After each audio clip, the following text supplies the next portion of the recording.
guys, and thanks for watching. I've been looking at some vintage toys lately, which is something I really love, but I wanted to break it up a bit today. When deciding what I'm going to cover, I'm really just making videos that I would want to watch, but a consistent theme is toys and figures that don't have a lot of existing coverage, at least not in English.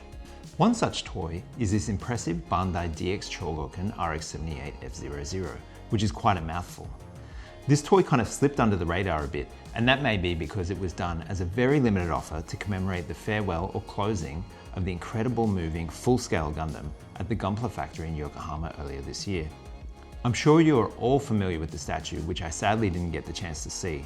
It had its final show at the end of March 2024, and my understanding is that they're relocating it somewhere around Japan, but I'm sure I read it's just going to be in a static pose, sadly, just like the other few life-size Gundam in Japan and China.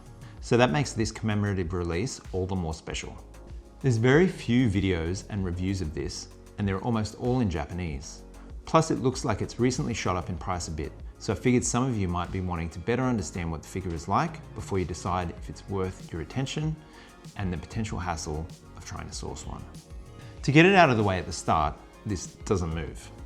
Of course you can move it, it's an action figure, not a statue, but it doesn't move itself is what I mean, which is a bit of a disappointment given that that's what made the Yokohama Gundam so special. With full motion toys like Robosen's Transformers line and the super cool Autotrans Gundam Unicorn bust out there from Bandai, it's not unimaginable that this could have had a couple of basic motion operations. And for sure that's the first thing anyone is going to ask you when they see it. But what you do have is a highly detailed, highly articulated premium die-cast model with a great light and sound show. The DX Chogokin RX-78F00 was only available from Gundam Base Yokohama, starting late December 2023, and it was a limit of 1 per person per day. According to the Gundam Factory website, they intended to add them to the regular gift shop a few days after release, if they still had stock. There was also a lottery via P Bandai for Japanese customers to have a chance to purchase it. I think there are about 1,000 available there, but that kind of gives you an indication that they were fairly limited run, maybe 2,500 all up. The original retail on these was just under 100,000 yen, and right now you can still pick one up for around 130,000 yen in Japan, but I can't imagine they will stay at that price for long. I've seen them being offered at 2 to 3 times this much on eBay, so if you're looking to pick one up, don't get it there. Give Yahoo Auctions or Mandarake a shot before any Western marketplaces. Okay, so diving in and taking a quick look at the box, it is substantial in size. Everything inside is really well packed and protected, which is great, but it means that this thing will cost you a ton in shipping, unfortunately. And then where do you store the box? The outside is pretty dark and there's no straightforward shots of the toy. Both main sides of the box are presented to look like the actual full-size Yokohama Gundam, rather than a here's what's in the box shot. The bottom of the box has a much more dynamic pose with the beam saber, but it could still be any RX-78F00 model. I would have loved to see some sort of breakout that shows the toy pretty straight up, again as a here's the actual toy you get type of thing. Unpacking it all, it's not too bad. It's mostly the frame for the G-Dock that dictated all the real estate required in the large box. Every piece of the dock is well isolated and protected. You have 5 separate vacuum-formed blister layers that mostly contain the G-Dock parts, but also the shield, beam rifle, and beam saber blades. Finally, there's the instruction manual and a nice 14-page color booklet that details the design and build of the RX-78F00 as well as the DX Chogokin toy. It's all in Japanese, but basically tells the story of the design of the real RX-78F00 and dock, and how closely the DX Chogokin replicates it. It even features quotes from the engineering team of the full-size Gundam, commenting on how the toy mirrors some of the more unique design elements. Okay, let's take a look at the G-Dock.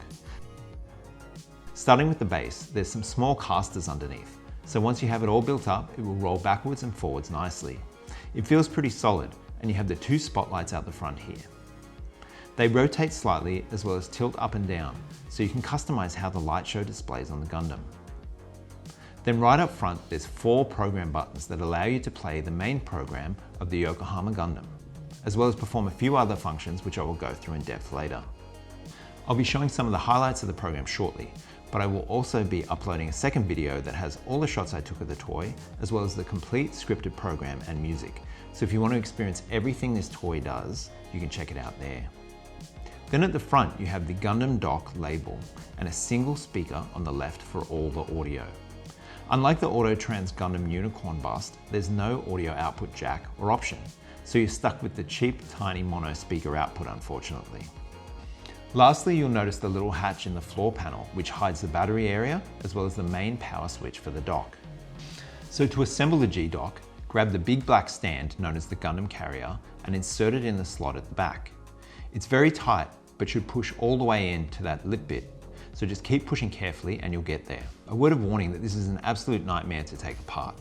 I kept looking for a release clip or something as it's so tight it just won't budge, but I found the best technique was a really gentle rock back and forth while pulling out.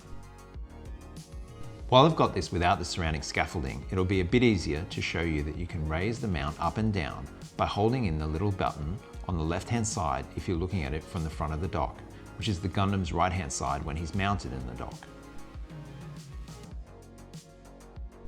Next we'll assemble the horizontal floors and the sides of the scaffolding. You'll notice that 2 of the 3 black scaffolding pieces are identical. These are the bottom 2 and the one without the cutaway goes at the top. The side pieces should have the single vertical towards you and the double vertical section at the back. The black pieces then just slot into the grey sides, starting at the 3rd horizontal bar from the bottom and going into each consecutive horizontal bar going upwards. You'll notice that the scaffolding isn't completely symmetrical, and that's to give the gantries more space on Gundam's right hand side. Now just drop the scaffold into the slots in the base and the roof scaffolding clips into the sides at the top. This can be quite fiddly. Mine just keeps wanting to pop out on one side. If you go back and realign the black floors to ensure that they're all clipped in nicely and then come back to the grey roof panel, you should find that it fits a bit better. The gantry piece then just presses on the side here and you're mostly good to go. The other pieces I would say are optional and start to become a distraction, but they do allow you to store the accessories and weapons on the G-Dock. The big rack for the armor goes on the right hand side just by clipping the hooks over the horizontal scaffold. Then on the other side, you clip all the little attachments to hold the weapons. At the bottom is this double circular base for the beam saber blades, and 3 bars up is the top piece to support them. Then you can easily keep them stored close by.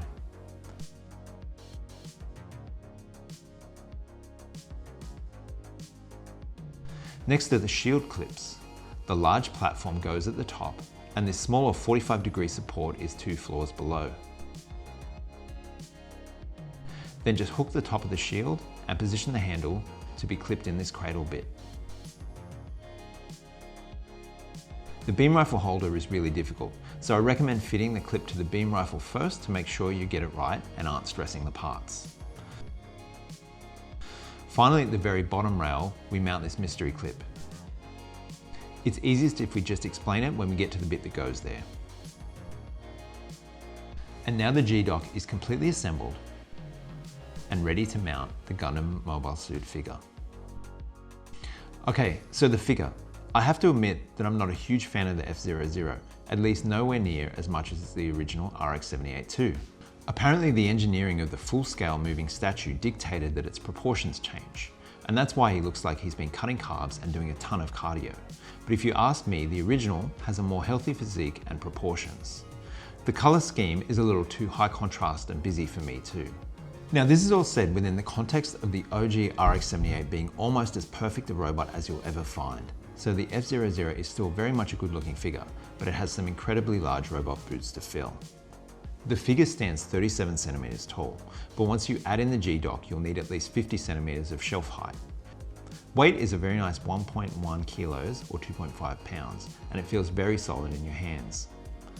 I started getting into Gunpla this year, and it's really given me an appreciation for paint and detail on figures, and this is beautifully done. Every panel is perfectly painted, and there's a ton of decals all over. The red and the cobalt blue have a metallic reflection, while the rest of the paint is flat. In terms of articulation, you need to be careful as there's wiring throughout the figure to enable the lighting, so there's always going to be some compromises with the joint movement. That said, the mechanics of every joint are of an insanely high quality. The arms don't do 360, but neither do mine, and I get around okay.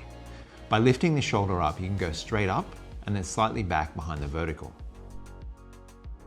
The shoulder has some lateral movement, and moves up and down. The bicep rotates 360 with a beautifully satisfying ratchet. The elbow is double jointed, so you can get quite a tight fold of the hand up against his shoulder almost. Speaking of his hands or motivators, they're fully articulated. The wrists rotate and tilt, the fingers are completely independent. His head is relatively limited as far as motion goes, again due to the wiring for lighting, but it's not bad. Probably the biggest limitation is rotation, as he can't look all the way to his side, which is a compromise on a number of poses. Waist spin is fairly modest also, and there's no ab crunch. His legs, on the other hand, are very expressive as there's no internal wiring, and the knee is double jointed, so you can pull a wide range of poses.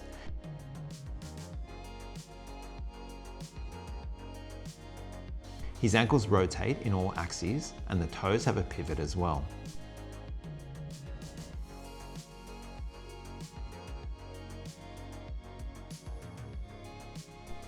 A great detail is that the core hatch opens to expose the pilot inside. Just raise this hatch panel here and you can see our pilot sitting there. As an aside, I noted that the pilot figure is almost identical in size to the Diaclone Dionaut figures, so you can set up a pretty cool scene with them on the gantry and around the dock and have it roughly to scale. I can't talk about the articulation though without adding that the body panels are pretty prone to falling off. The majority of body panels are designed to be removable, to expose the inner frame, which is built to replicate the actual Yokohama Gundam's mechanical skeleton. In that sense it's cool, as you can get an appreciation for the engineering that allowed an 18-meter tall robot to move. It's fully die-cast and it lets you see and hear the build quality. There's a pretty odd feature that all the removed panels can be mounted on the side of the G-Dock. I get it, I don't want to lose any of the parts either, but it just looks like he's wet his clothes and hanging them out to dry. It would make sense if you plan to display the Gundam with the inner frame exposed, but I can't see anyone actually wanting to do that, apart from maybe the handful of engineers that design the internal frame and want to showcase it. I'm also going to add that the more you remove the armor panels, the weaker the clips will become, and the greater the chance of snapping something, which is unfortunately what happened to me with the front of the waist. The first time I clipped it onto the stand on the side of the G-Dock, it was very difficult to remove. I applied gentle, even pressure all around and slowly increased the force, and it came off. But then I noticed it didn't seem as secure on the figure, and of course looking closely at the frame I realized there was still a small fragment of the top clip stuck inside. I count myself lucky that the piece still sits pretty naturally, and that it wasn't something like the chest. That would have been devastating. But it's not a great result, and if you have this figure I recommend you take care. The real-life RX-78F00 didn't have any weapons based on a request from Gundam creator Yoshiyuki Tomino. Presumably, he was concerned that the statue might be misunderstood by the wider public as glorifying violence. Of course, Tomino-san has poured as much violence as possible into the various Gundam anime that he directed. However, in that sense, he's able to establish his context of tragedy and anti-war sentiment. But if your only exposure to Gundam is a giant robot with a big gun, then you could easily misinterpret it all. Thankfully, there's no such concern with people who would be shelling out on a figure like this, and so we get the standard RX-78-2 loadout of a shield, beam rifle, and 2 beam sabers. Chucking on the shield is pretty easy. The handle slides up and down, the handle piece rotates, and you have a piece that secures the shield in his forearm. So you just slide open one of the hatches in either forearm and then slot the shield piece in, and it gives you an extra point of stabilization to help orient the shield. The beam rifle feels a bit lacking in painted detail, but it has a few articulated points to compensate. The sight and front grips rotate, and this top window piece lifts slightly and rotates open.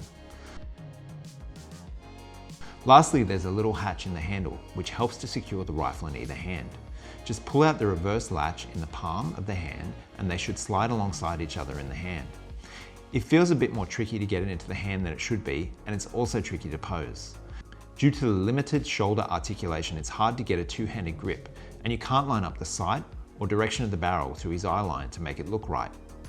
You can also take the mount from the side of the G-Dock and it'll click into the back of the Gundam's waist, rotating the white piece here and slotting it in. Moving to the beam sabers, they're an impressive scale and feature the same mounting latch as the beam rifle, but unfortunately it means that you can't use that mechanic with the beam saber upside down.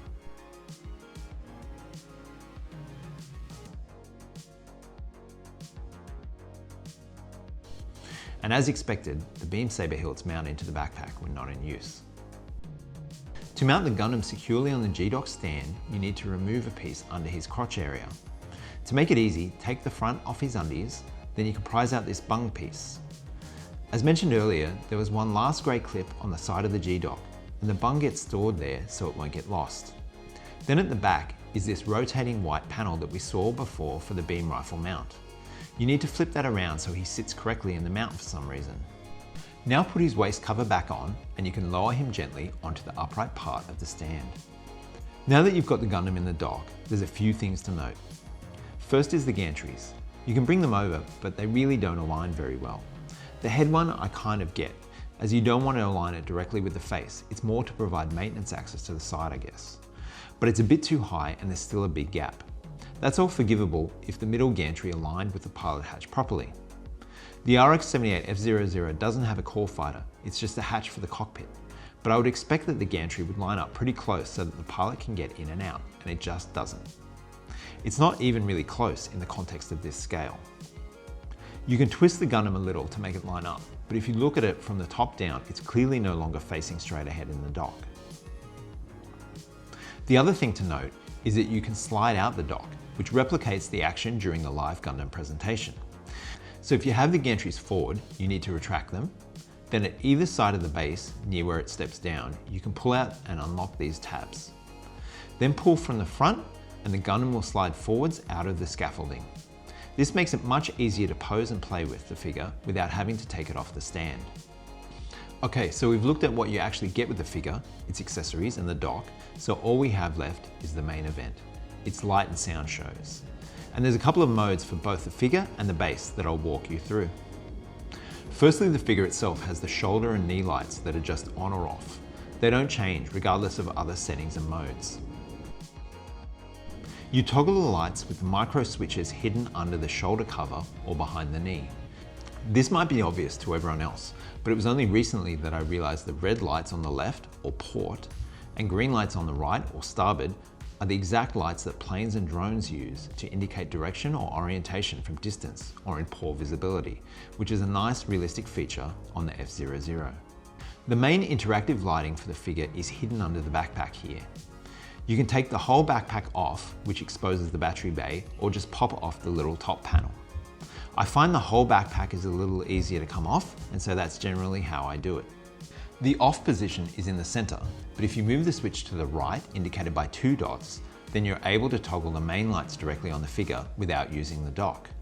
So you can cycle through the 4 lighting modes by pushing down on the clear light pipe button at the top of the backpack.